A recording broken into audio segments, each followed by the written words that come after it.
Hello and welcome to core academy. My name is Shiba Khan और मैं आज आपको क्लास 9 का इलेक्टोरल पॉलिटिक्स पढ़ाऊंगी। इलेक्टोरल पॉलिटिक्स दो अलग अलग टर्म हैं। इलेक्टोरल पॉलिटिक्स, इन दोनों चीज़ों को हम बहुत डीपली एनालाइज करने वाले हैं इस चैप्टर में। तो let's begin. Why do we need election? हमारे कंट्री में इलेक्शन की क्या ज़रूरत है, ये आप सोचिए। क्यों ज़रूरत है?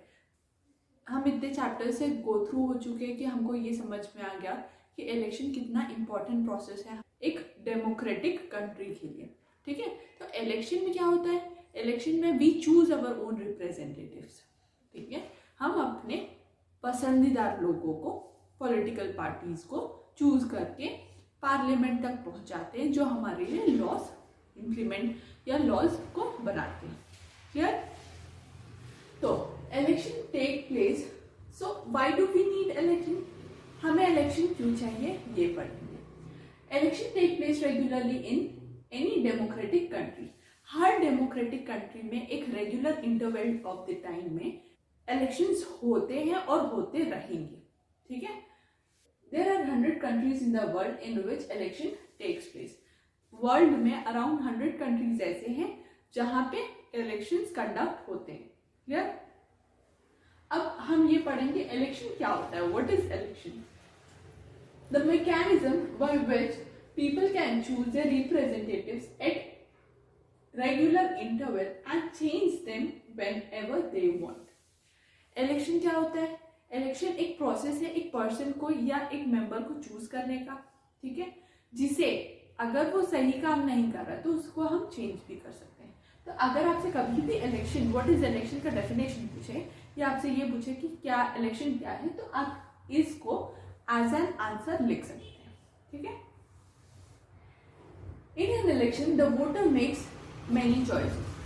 देखिए, आपकी क्लास में मॉनिटर्स के लिए इलेक्शन हो रहा है, तो आपके यहाँ चार स्टूडेंट्स खड़े हुए हैं। 4 लोग में से सबसे ज्यादा वोट जिसको मिलेगा वो बनेगा कैप्टन या मॉनिटर। ठीक है, तो सबसे ज्यादा वोट किसको मिला? एक पर्सन को, तो वही आगे जाके आपके क्लास का मॉनिटर बनता है। उसी तरह जिसको सबसे ज्यादा वोट मिलेंगे वो आगे जाके पार्लियामेंट में हमारे लिए लॉज को इम्प्लीमेंट करेंगे। क्लियर? बेसिकली ये कहना था कि आपके पास 4 चॉइसेस थे, आप इसे चुने, इसे चुने, इसे चुने या इसे चुने। आपके पास चॉइसेस है जो आपके लिए, आपको ऐसा लगता है कि जो आपके बेटरमेंट के लिए काम करेगा, आप उनको चूज कर सकते हैं। They can choose only who will form the government and take more major decisions. ऐसे लोगों को चुन सकते हैं जो मेजर डिसीजंस को पे ध्यान दे, जो मेजर डिसीजंस ले सके, है ना, उन लोगों को चूज किया जाएगा। They can choose the party whose policies will guide the government and help in law making. ऐसे गवर्नमेंट को चूज करिए जो लॉ को इम्प्लीमेंट करने के लिए, लॉ को पुख्ता बनाने के लिए, मीन्स लॉ को मजबूत बनाने के तरफ काम करे। ठीक है, लोगों के बेनिफिट्स के लिए काम करे। ठीक है, What makes an election democratic? Election democratic कैसे या किस तरह से होता है, ये आपसे पूछा गया है। Everyone has a right to choose their own representatives. जैसे कि मैंने अभी आपको एग्जाम्पल दिया, आपने एक पर्सन को जिता दिया, आपके पास ये राइट है कि आप उस पर्सन को चूज कर सकते हैं। इन तीनों को आपने चूज नहीं किया। ठीक है, ये किसके पास राइट है? आपके पास राइट था। तो वैसे हर एक पर्सन के पास राइट है कि वो अपने रिप्रेजेंटेटिव को चूज कर सके। Parties and candidates should be free to contest election. Parties और कैंडिडेट्स होते हैं, हर तरह से उनको फ्री रखना चाहिए। इलेक्शन मीन्स हर लोग इलेक्शन के लिए कैपेबल हो, हर लोग इलेक्शन लड़ने के लिए कैपेबल हो, चाहे वो इलिटरेट हो, चाहे वो एजुकेटेड हो, चाहे वो हाई क्लास हो, चाहे वो पुअर पीपल हो। इसमें बेसिकली ये बताया गया कि इसमें डिस्क्रिमिनेशन नहीं होना चाहिए। The candidates preferred by the people should get elected. जो लोगों के द्वारा चुना गया उनको पहले प्राथमिकता, पहले प्रेफरेंस दी जानी चाहिए, वो बोला गया। ठीक है, election should be conducted in free and fair manner. Election एक फेयर मैनर में कंडक्ट होना बहुत ज़रूरी है, तभी तो आपको एक बहुत ही अच्छी गवर्नमेंट मिलेगी। ठीक है, तो आई होप यहाँ तक आपको समझ में आया होगा। आगे बढ़ते। So now again a question arises, is it good to have a political competition? Political competition क्या होना चाहिए पॉलिटिकल पार्टी में? तो इसका आंसर जनरली अगर मैं दूं तो इसका आंसर हाँ मैं दूंगी। Yes, it is important to have competition between those political parties. मान लीजिए तीन पार्टीज है, तीन पॉलिटिकल पार्टीज है, बीजेपी, कांग्रेस और आप। ठीक है, बीजेपी अच्छा काम कर रही है। ठीक है, तो 5 साल बाद कांग्रेस सोचेगी कि मैं, कांग्रेस और आप वाली पार्टी सोचेगी कि हम बीजेपी से भी अच्छा काम करें। ठीक है, तो इस तरह से कंपटीशन रिलाय होता है। क्लियर? तो yes, election is all about political competition. Election जो है वो पॉलिटिकल कंपटीशन के ऊपर ही बेस है। ये मैं क्यों ऐसा कह रही हूँ, इसके कुछ रीजंस हैं, बताती हूँ। Regular electoral competition provides incentives to political parties and the leaders. उनमें कंपटीशन प्रोवाइड होता है, नए नए तरह के इनोवेशन प्रोवाइड करते हैं, नए नए तरीके से लोग सोचते हैं कि और हम क्या बेटरमेंट, लोगों के बेटरमेंट के लिए हम क्या कर सकते हैं। ठीक है, political parties know that if the race issue, ध्यान दीजिएगा, political parties knows that if the race issue that people want to be raised, their popularity and chance of election also increase. मान लीजिए कोई मुद्दा है, अगर कोई पॉलिटिकल पार्टी उस मुद्दे में बात करे, अपने पॉइंट ऑफ व्यू रखे, उसके समर्थन में बात करे या उसके अगेंस्ट पे बात करे जो कि लोगों के हित में हो, माइंडेड, लोगों के हित में हो, लोगों के बेनिफिट में हो, तो ऐसे मुद्दों को पॉलिटिकल पार्टीज पकड़ती है और कोशिश करती है अपने वोट्स को गेन करने का।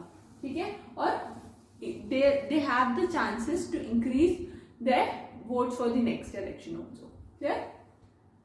Next, if a political party is motivated only by the desire to be in the power, despite that it will be forced to serve to the people. लोगों की थिंकिंग ये नहीं होना चाहिए कि हमको पावर में आना है, लोगों की थिंकिंग ये होनी चाहिए, और हो भी जाती है, ऐसे कंपटीशन में आते आते लोगों की थिंकिंग ये हो जाती है कि वो किस तरह से लोगों की बेनिफिट, लोगों की डिजायर को फुलफिल करें। ठीक? Next, what is our system of election? हमारा इलेक्शन सिस्टम किस तरह से वर्क करता है और क्या है ये देखते हैं। Elections are held in India in Lok Sabha and Vidhan Sabha regularly after every 5 years। हर 5 साल के इंटरवल्स में लोकसभा और विधानसभा में इलेक्शन होते हैं। लोकसभा ऑल इंडिया बेसिस पे होता है, विधानसभा स्टेट वाइज होता है। ठीक है, विधानसभा इलेक्शन मतलब स्टेट के इलेक्शंस, और लोकसभा इलेक्शंस मीन्स उससे प्राइम मिनिस्टर चूज करते हैं, और विधानसभा इलेक्शंस मतलब वहां से चीफ मिनिस्टर को चूज किया जाता है। ठीक है, स्टेट के हेड और कंट्री के head. Clear? Elections held in all the constituencies at the same time or in a few days is called as general election। जो नॉर्मल प्रोसेस होते हैं इलेक्शन के, ठीक है, वो किस तरह से, देखिए पहले तो हमारे इंडिया एक बहुत बड़ी कंट्री है। ठीक है, खैर हुआ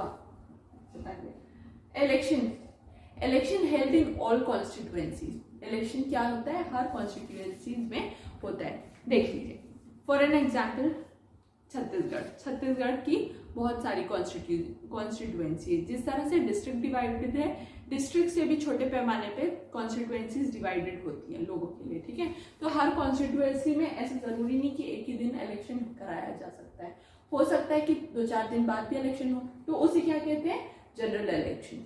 ठीक है, जनरल इलेक्शन क्या है, जो election held in all constituencies at the same time और in a day or in a few days is known as general election.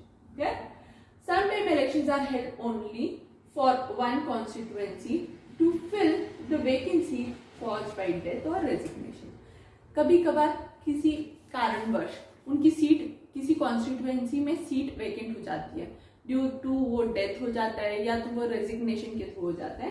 तो क्या होता है, कुछ कॉन्स्टिट्यूएंसी जो खाली रहती है उसके लिए सिर्फ एक एक सीट के लिए उस कॉन्स्टिट्यूएंसी में इलेक्शन कराया जाता है, उसे क्या कहते हैं? उसे हम बाय इलेक्शन कहते हैं, इज नोन एज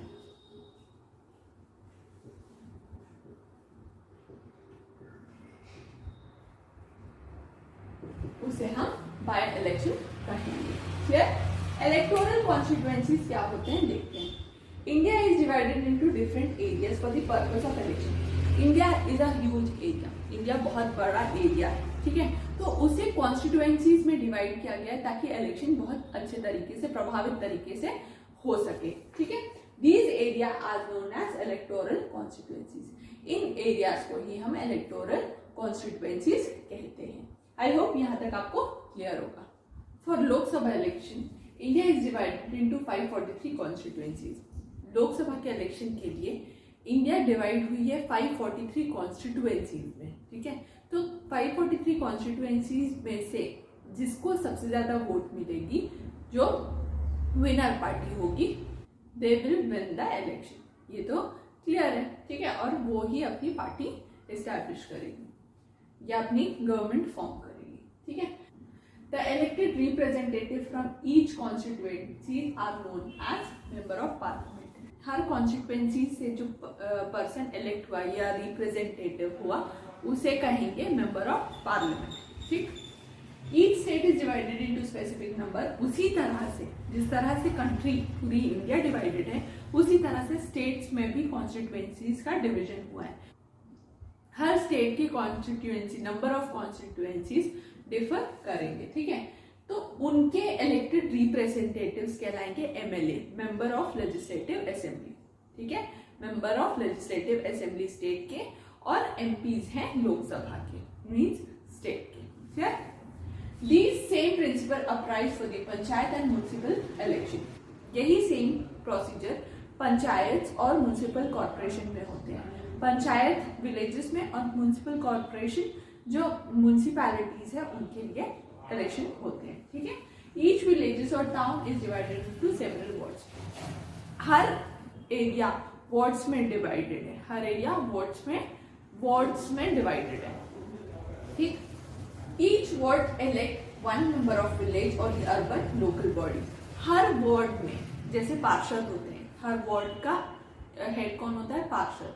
तो हर वार्ड के एक इलेक्टेड रिप्रेजेंटेटिव्स होते हैं, ठीक है। The constituencies are known as seat also. कई जगह पे उन कॉन्स्टिट्यूएंसीज को सीट करके डिनोट किया जाता है। आई होप यहाँ तक क्लियर है। रिजर्व्ड कॉन्स्टिट्यूएंसीज क्या होती है? सम कॉन्स्टिट्यूएंसीज आर रिजर्व्ड, जैसे इन्हीं एरियाज में, फॉर एन एग्जांपल, ये एक एरिया है, ये एक एरिया, यहाँ इन दोनों एरिया में एसटीज के लोग हैं और इन दोनों एरिया में एससीज के लोग हैं, शेड्यूल कास्ट के और शेड्यूल ट्राइब के लोग हैं। तो इन दोनों एरिया से शेड्यूल ट्राइब के लोगों को नॉमिनेट किया जाएगा और इन दोनों एरिया से शेड्यूल कास्ट के लोगों को नॉमिनेट किया जाता है, ठीक है। तो यहाँ ऐसा नहीं होगा कि यहाँ पे शेड्यूल ट्राइब और शेड्यूल कास्ट के लोगों को वो करेगा। जिसकी मेजोरिटी ज्यादा होगी वहां पे शेड्यूल ट्राइब और शेड्यूल कास्ट की मेजोरिटी में रिजर्व कर जाएगा। मींस कहने का मतलब है उनको भी एक मौका दिया जा रहा है कि अपनी सीट्स बनाने के लिए, ठीक है। Voter list. The list of people who are eligible for the voting is prepared by the Election Commission of India। Election commission of India के द्वारा एक लिस्ट बनाई जाती है जिसमें मेंशन किया जाता है कि ये पर्सन 18 इयर्स के अबव है, ठीक है। तो उस पर्सन का नाम लिया गया है। देखा होगा आपने कई बार कि आपके पेरेंट्स खोजते रहते हैं कि हमारा नाम है कि नहीं इस लिस्ट में। वो क्या होती है? वोटर लिस्ट, ठीक है। तो वहाँ उस लिस्ट में लोगों के नाम और उनकी एज स्पेसिफाई की जाती है, ठीक है, कि ये ताकि ये दर्शा सके कि वो 18 ईयर से अबव है। आप सब जानते हैं ना, वोटिंग राइट्स 18 ईयर से अबव के लोगों को दिया गया है, ठीक है। नॉमिनेशन ऑफ कैंडिडेट्स नॉमिनेट कैसे होते हैं? Anyone who is a voter can also be a candidate of election. देखिए इंडिया में सारे लोगों को अबव 18 इयर्स, उन लोगों को अलाउ है वोट कास्ट करना, तो उन वोटर्स को भी ये अलाउ है कि वो इलेक्शन में पार्ट ले सके। उन वोटर्स को भी अलाउड है कि वो इलेक्शन में पार्ट ले सके। क्लियर है? ठीक है। लेकिन इलेक्शन में पार्ट लेने की एज लिमिट है 25 ईयर्स। आई बात समझ में? जो वोट कास्ट करने की एज है 18 ईयर्स और इलेक्शन में पार्ट लेने की एज है 25 ईयर्स। क्लियर है? आई होप आपको डिफरेंस समझ में आ रहा होगा। आगे बढ़ते हैं। अब हम देखेंगे इलेक्शन कैंपेन्स क्या होते हैं। ठीक है। The campaigns take place for the 2 weeks period between the announcement of the final list of the candidate and the date of polling। देखिए, कैंपेन्स मतलब इलेक्शन जो भी पॉलिटिकल पार्टीज इलेक्शन में पार्ट ले रही है, वो लोग बताती हैं लोगों को, मींस पीपल्स को, नॉर्मल लोकल पीपल्स को, कि हम आपके लिए, अगर हम पार्टी में आ जाएंगे तो हम आपके लिए ये काम करेंगे। ठीक है। तो ये क्या है? ये है इलेक्शन कैंपेनिंग। तो ये कैंपेनिंग कब से शुरू हो सकती है? इलेक्शन के 2 हफ्ते पहले से, और इलेक्शन होने के 24 घंटे पहले से ये बंद करना होता है। मान लीजिए आज 4 नवंबर को इलेक्शन होना है, तो 3 नवंबर से पहले तक कैंपेनिंग बंद हो जानी चाहिए टोटली। ठीक है। तो ये होगा election campaigning. Polling and counting of votes, सबसे लास्ट प्रोसेस है पोलिंग और counting. The final stage of election is the day when the voters cast और पोल देयर वोट्स। जो अब जिस दिन इलेक्शन होना रहता है उस दिन, वो दिन इम्पोर्टेंट डे होता है, क्योंकि वहां पे वोट कास्ट किया जाता है। ठीक है। वो बहुत ही इम्पोर्टेंट डे होता है। ठीक। What makes election in India democratic? मैं आपको ये पढ़ने से पहले बता देती हूँ। इलेक्शन इंडिया में जो भी इलेक्शन कंडक्ट कराता है वो इलेक्शन कमीशन ऑफ इंडिया के द्वारा कराया जाता है, जो कि एक इंडिपेंडेंट बॉडी है। इलेक्शन कमीशन के हेड होते हैं चीफ इलेक्शन कमिश्नर। उन्हें अपॉइंट किया जाता है डायरेक्टली प्रेसिडेंट के द्वारा। वो प्रेसिडेंट को भी आंसरेबल नहीं होते। ठीक है। ये आपको कुछ बातें मैंने बता दी। Rigging of booth, excessive use of money, misuse of government facilities, ये सारी चीजें कुछ देखी गई है इलेक्शन के दौरान। जिनके पास ज्यादा पावर रहते हैं, जिनके पास ज्यादा पैसे रहते हैं, वो वोट खरीदने की कोशिश करते हैं, ऐसा देखा गया। ठीक है। तो जैसे ही इलेक्शन ऑफ कमीशन को ये पता चलेगा कि अगर वहां कुछ ऐसी संदिग्ध परिस्थितियां आई हैं तो इलेक्शन को शट डाउन किया जा सकता है। ये पूरी तरह से लायबल किसके ऊपर है? चीफ कमिश्नर ऑफ इलेक्शन के पास है। ठीक है। तो देखते हैं 3 चीजें जो कि बहुत इंपॉर्टेंट है, वो इंडिया के इलेक्शन को डेमोक्रेटिक बनाती है। पहला, independent election commission, popular participation, and third, acceptance of the election outcome. ठीक है। तो एक एक करके हम उसे डिटेल में पढ़ेंगे। स्टार्ट करते हैं इंडिपेंडेंट इलेक्शन कमीशन से। Election commission of India is responsible for the election. मैंने अभी आपको बताया election commission of India responsible होती है इलेक्शन के लिए। Election commission takes decision on every aspects of the conduct and the control of election. ये भी मैंने बताया, इलेक्शन के हर काम में इलेक्शन कमीशन का इंटरफेरेंस रहेगा। ठीक है। It implements the code of conduct.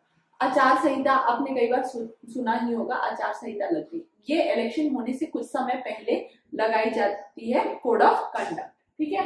Election commission can order government to follow some guidelines. Election commission government को ये भी बता सकती है कि आपको ये गाइडलाइंस को फॉलो करना पड़ेगा इलेक्शन के दौरान। Chief election commission is appointed by the president. अभी मैंने आपको बताया चीफ इलेक्शन कमिश्नर अपॉइंट होते हैं प्रेसिडेंट के द्वारा, जबकि प्रेसिडेंट को लायबल नहीं होते, वो आंसरेबल नहीं होते। ठीक है। Virtually impossible to remove election commission of chief election commissioner. ये उन्हें जब पद पे अगर लेके आ गए और पद से निकालना, मीन्स उनकी पोस्ट से हटाना, इट्स इम्पॉसिबल। आई होप आपको फर्स्ट पॉइंट बहुत अच्छे से क्लियर होगा। नेक्स्ट 2 पॉइंट्स क्लियर करते हैं। Popular participation.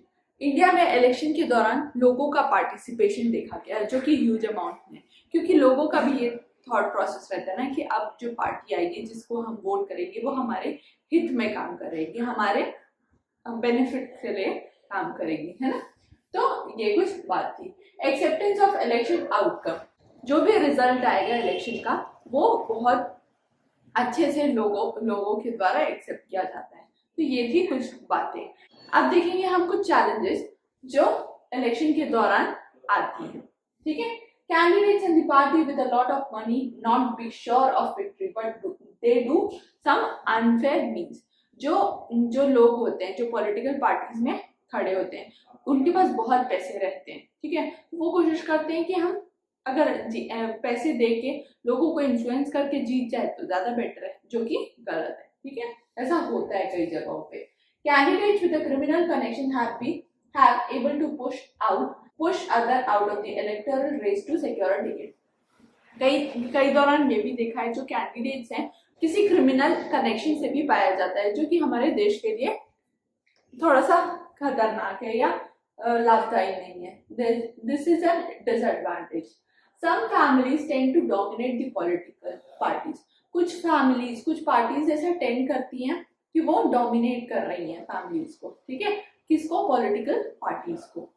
Small parties and the independent candidates suffer huge disadvantage compared to bigger parties। जो छोटी छोटी पार्टी रहती है, ठीक है, वो बहुत सफर करती है as compare to bigger party. Bigger party कौन?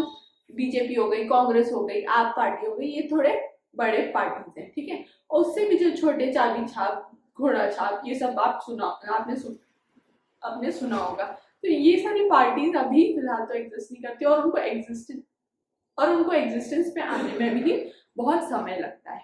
आई होप ये चैप्टर आपको क्लियर होगा। इस चैप्टर से रिलेटेड अगर आपको कोई भी डाउट हो तो please let me know, I will be happy to help you. Till then, thank you.